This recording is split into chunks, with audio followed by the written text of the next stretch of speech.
تو عاشق بودی؟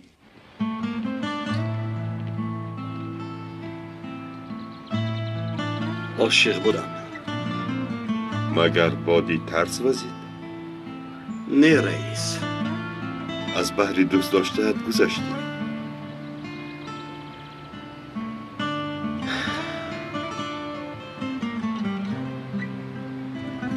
نگذشتم رئیس. بلبل از بحر گل نمی گذرد. فکر کرده کلسن.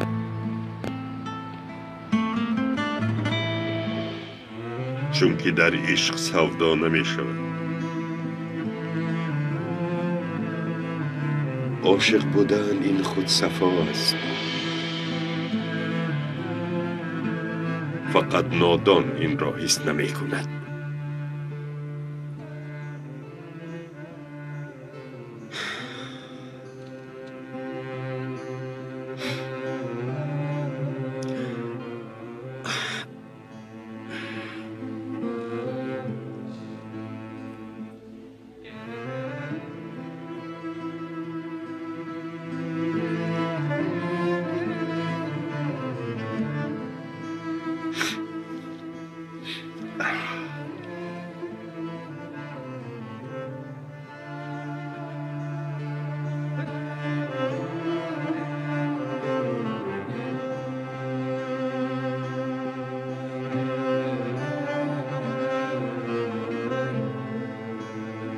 شش ماه باز من و تو همراهیم. همراه وقت می گذرانیم و ماهیداری می برایم. صحبت می کنیم. ولی یک بار نپرسیدی که تو کی هستی؟ من هیچ پروایی ندارم.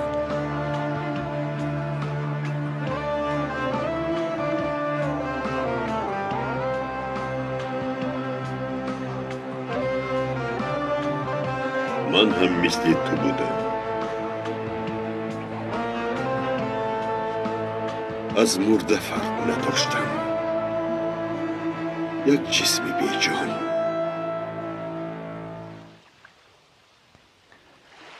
مقصدی من هم مردن نیست. بیهوده زیستن نمیخواهم. تو حتی نپرسیدی که چرا من به تو راز دل گفتم. شاید اگان سبب داشته باشد. وقتی که تو را یافتم بیهوش بودی. پس از چند روز به خود آمدی.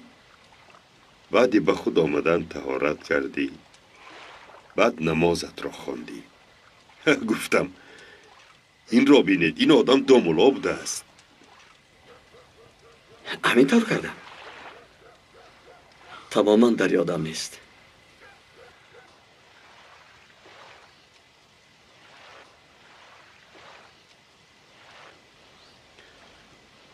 نمیدانم، شاید تو خواهش خودکشی کردن داری.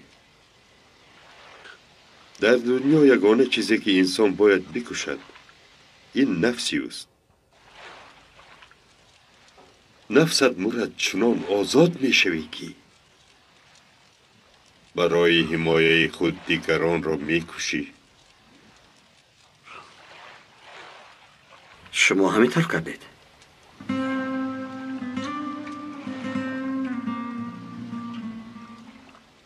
خدا می داند که کردیم یا نکردیم.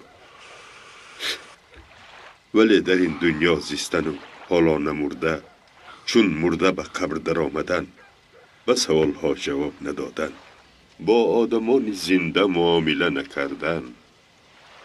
وای بر حال این زنده ها. وای بر حالشان.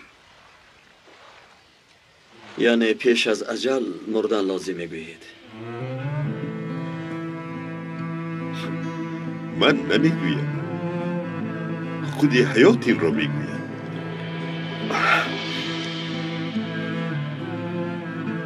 تو خود را گور کرده ای، ولی مثل حکایه خواجه نصرالدین هم قبر نداری هم از همه چیز با خبری. این حکایه را میدانی؟ نه. خب این را هم یکان وقت نقل میکنم. کار این طور نمی شود ملا. نمرده به قبر در آمدگان را حساب دیگر است. مرده با حیات هیچ چیز پیوست نمی کند. دوست داشته اش را، زنش را، دوستش را فکر نمی کند. فکر کرده خود را نمی خورد.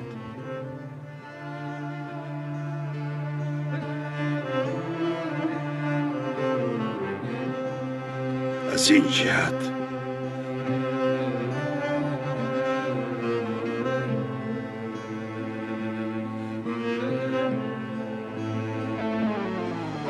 آن چیزی که غم می دهد